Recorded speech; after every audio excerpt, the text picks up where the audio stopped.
Yeah, no, I think it was a good, it was a good workout for us. Let's face it, it's the midweek game with a big game coming up the weekend. It was a valuable outing. Typically on a Wednesday, we'd work hard for 45 minutes anyway, and that's what all the guys got tonight.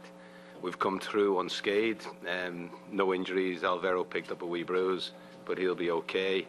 I think first half we gave as good as we got, particularly the first 20, 25 minutes. They tightened up the midfield after that and maybe got a grip of the game. I think we come away looking at some of the new signings. I think we've seen there's some quality in Jonas Elmer, and I think Alvaro Rey is going to be an exciting player in this league once he gets his fitness up and gets his feet under him. So all in all, it was a good outing. It was great to play against a quality side like this. It was a great experience for our younger guys. Now we'll come back in tomorrow and try and keep our unbeaten streak going back in the league. So Alvaro was okay? No, just a bruise. He could have went on. We took him off as a precaution. Fran, Ryan is out on the road, we're told. Is he sealing a deal? He's overseas at the moment, talking, and time will tell. As soon as we know, as soon as we sign, we'll tell you. He's overseas talking. Where overseas? Overseas. Overseas is a big place, though. You're correct. He's overseas. What sea? Lots of seas. Was tonight also a chance for maybe guys who haven't played very much to kind of stake a claim for next season? And do you think some guys did that? Do you think some guys didn't? I think it is. I think you're not gonna judge a guy or make a decision on next season or any or their future career based on 45 minutes against a world-class opponent. But it is an opportunity for some of them to catch the eye and maybe tell us that they're worthy of some playing time sooner rather than later. Do you think you guys are gonna maybe look to have Osorio inside with Lapa now?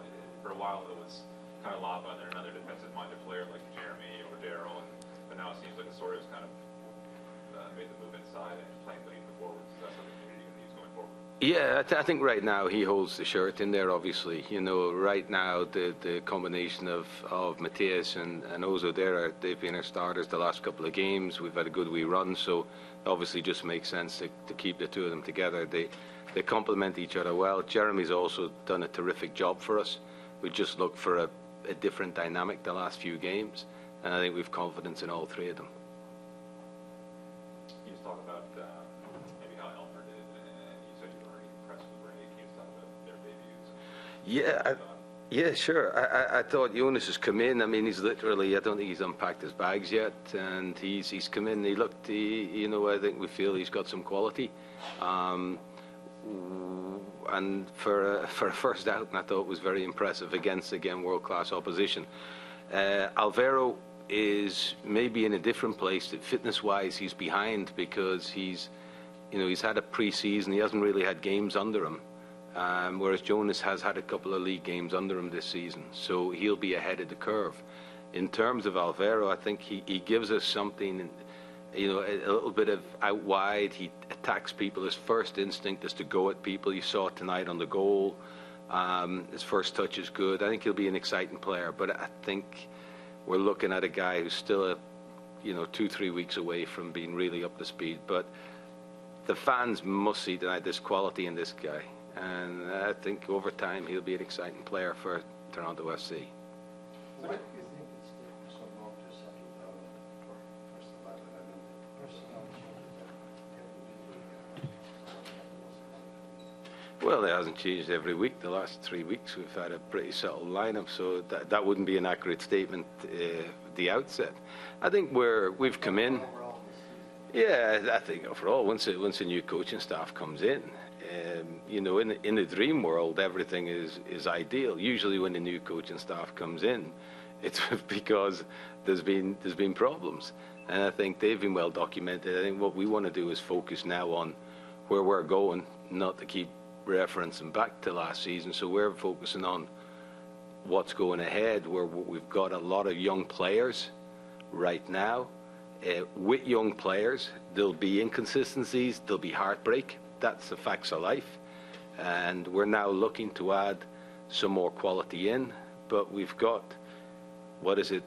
7 points out of the last 9. We've conceded 1 goal in the last 3 games. So we feel we're making progress. I think the easy thing to do is to panic and, take a short-term look at things. I think over time, we've been consistent from the outset. We want to get better. We want to improve. We're doing that.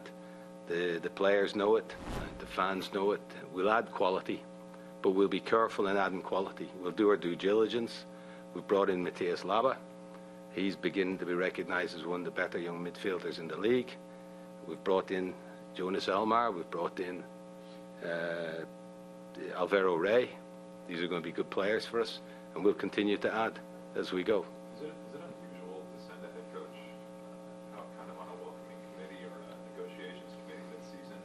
I've never heard of anything like that. It's very common overseas, and that's where he is, overseas. It's quite common before you take a lad to a new country to at least look the head coach in the eye. That's what happens. And it's typical. Our window is closing. We'd like to get a player in, but overseas it's par for the course.